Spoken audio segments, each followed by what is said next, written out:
Chapter 5 Ancient Knowledge and Pride. Grimora sat alone in her crypt. It was silent. That was something the scribe of the dead should have been used to at that point, the sound of the great beyond and death itself. But she wasn't. Oh, that old crypt was usually so filled with life and joyful remembrance. Even if the other scribes never visited her, her minions always kept her company with the stories of their lives that filled the catacombs with laughter. Oh, those were good days. The Crypt Keeper was starting to miss them as those loops kept going. Her minions disappeared quickly, faster than the others did. Grimora should have found it a relief that her abilities let her replace them. After all, it was a luxury the other scribes didn't have, but it only made it feel emptier here. These old skeletons never spoke. They were simply a name, after all. She couldn't have written anything with that quill and gotten someone, but their game simply didn't know who they were, so they ended up as nobodies. Casey was the only one the game still remembered, the only one with a soul to him. Yet, she fell silent as she worked at her well. The girl was always shy, but not to this level. She always at least said hello to Grimora. The old woman knew she should have tried to approach and see what was wrong with her, but not after what she saw in the mirror. That NPC felt dirty to be around after that. She set down the chessboard she had been fiddling with. Thinking of those ideas didn't bring her any joy in the moment. Everything was wrong. Their world was rotting from the inside. Grimora stood up and slowly made her way to the room where the traitor still resided. It was good they were still here as such a key part of the game, even if their other half no longer showed themselves. The world was breaking apart slowly but surely. They kept moving, but it was clear that things were barely holding together. How much of the game was gone? How much more would keep disappearing? All of their minions were gone. Their areas were breaking down, losing everything that made the player spend more than a few passing moments there. Inscription was losing everything there was to it. Grimora began to dug through the boxes, searching for something. The others, bless their hearts, kept carrying on with their games, each still trying to impress the player and make it the best they could. To them, this was only a hiccup, a minor setback, something that would easily pass and get better. If only she could be so naive, to not understand the true nature of what was happening. The old data.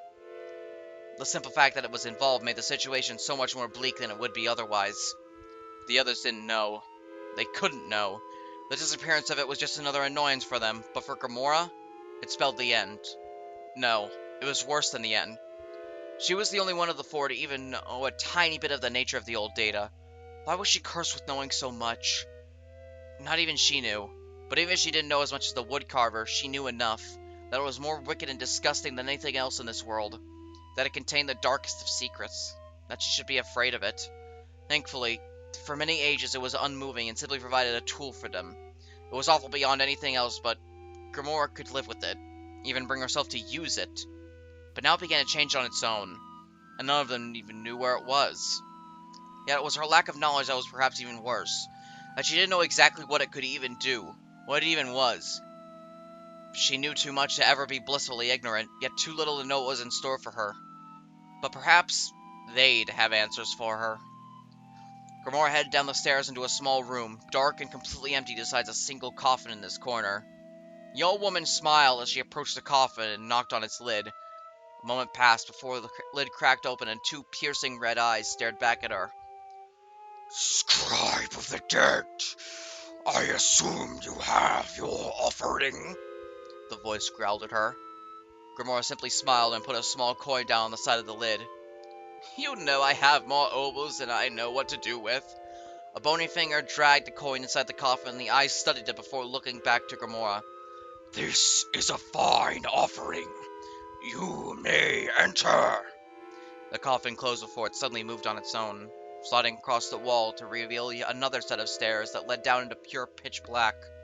Grimora took a deep breath before she headed down into the domain of the Bone Lord. She always needed to prepare herself for what was down there. It wasn't quite like the rest of Inscription. The Bone Lord had no need for such a large temple a human could actually live in.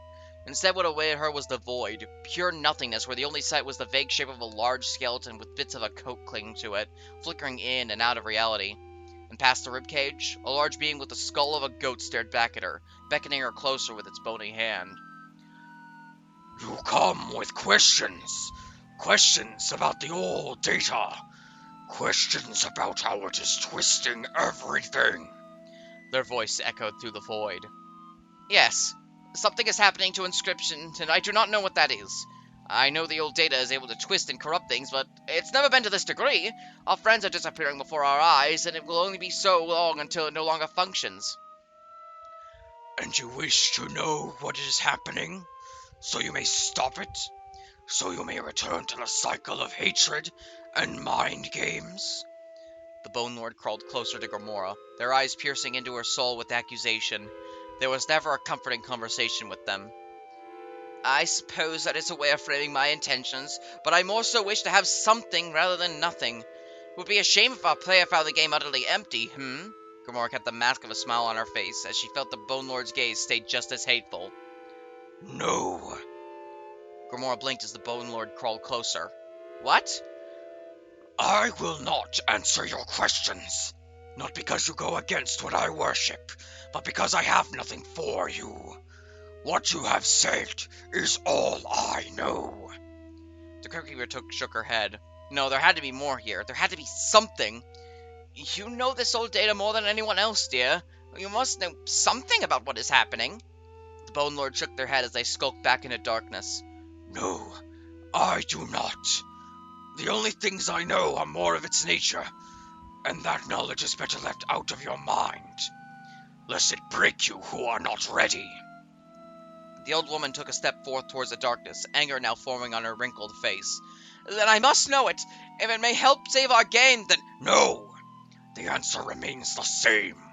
You are not ready. You do not grasp its nature. You do not accept it.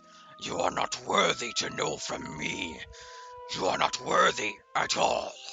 The Bone Lord rushed forward, stopping inches away from Gamora's face. You come to the Bone Lord. You come to me. You seek the ancient knowledge you should not know. The true cause of everything. The horrors of your existence. You know this knowledge, yet you are utterly selfish still.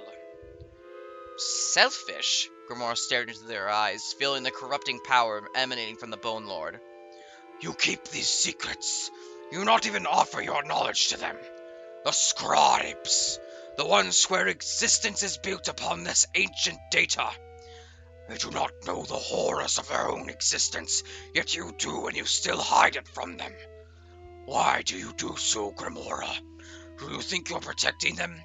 Do you want the advantage?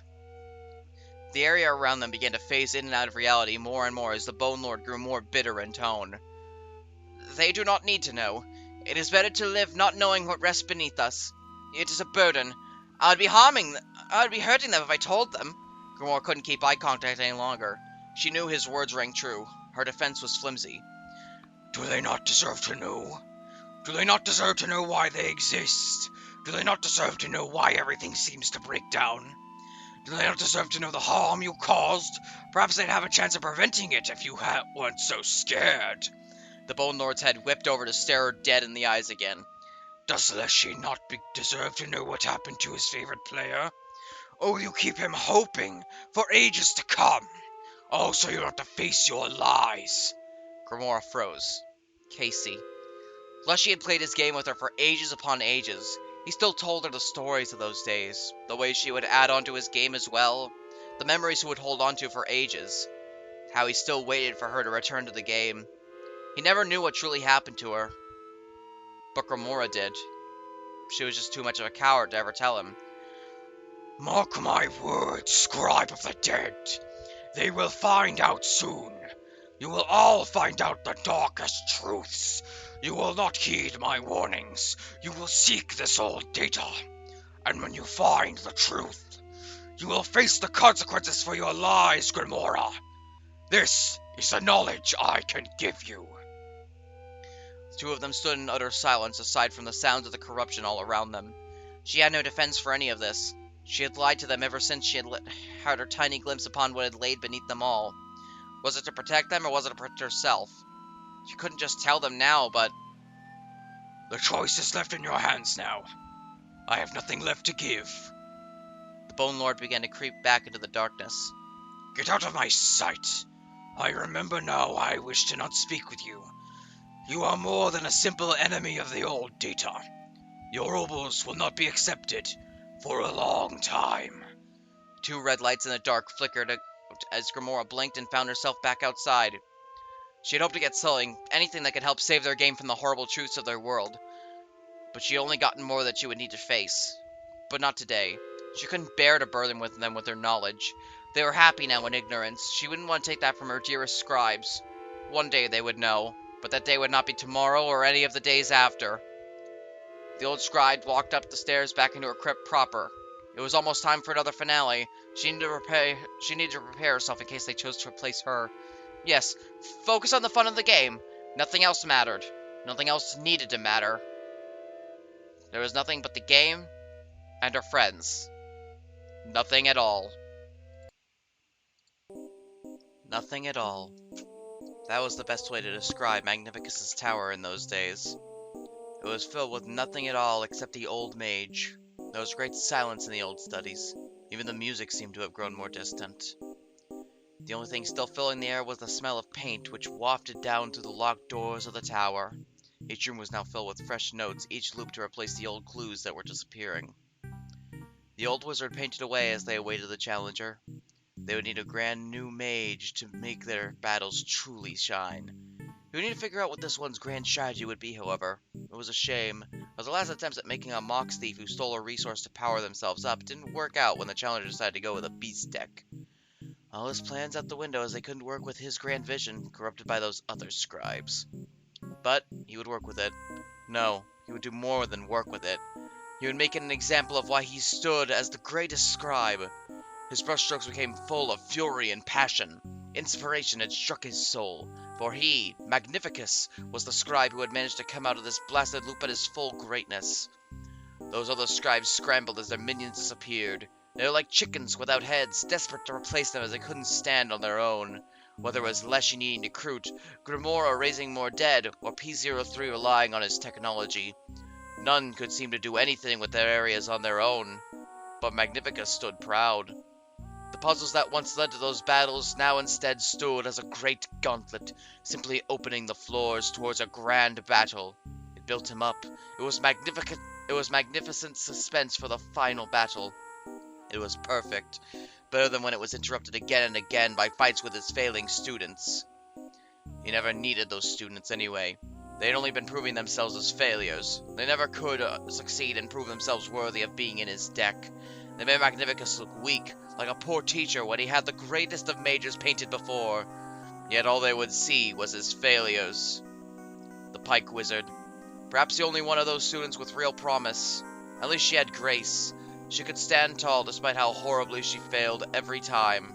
If only she could be a true wizard who could back any of that up. But she was a failure. The Lonely Wizard. Erratic and crazed, a blemish on the entire reputation of his scholarly wizards. Magnificus thought throwing him into pure nothing would make him learn to be quiet. However, he only grew worse, both in his tact and in his ability. The one thing he had was what some would call passion, but he was a failure. And the Goo Mage. Oh, that Goo Mage. Magnificus paused in his painting. His greatest mistake was putting him in charge of finding the old data.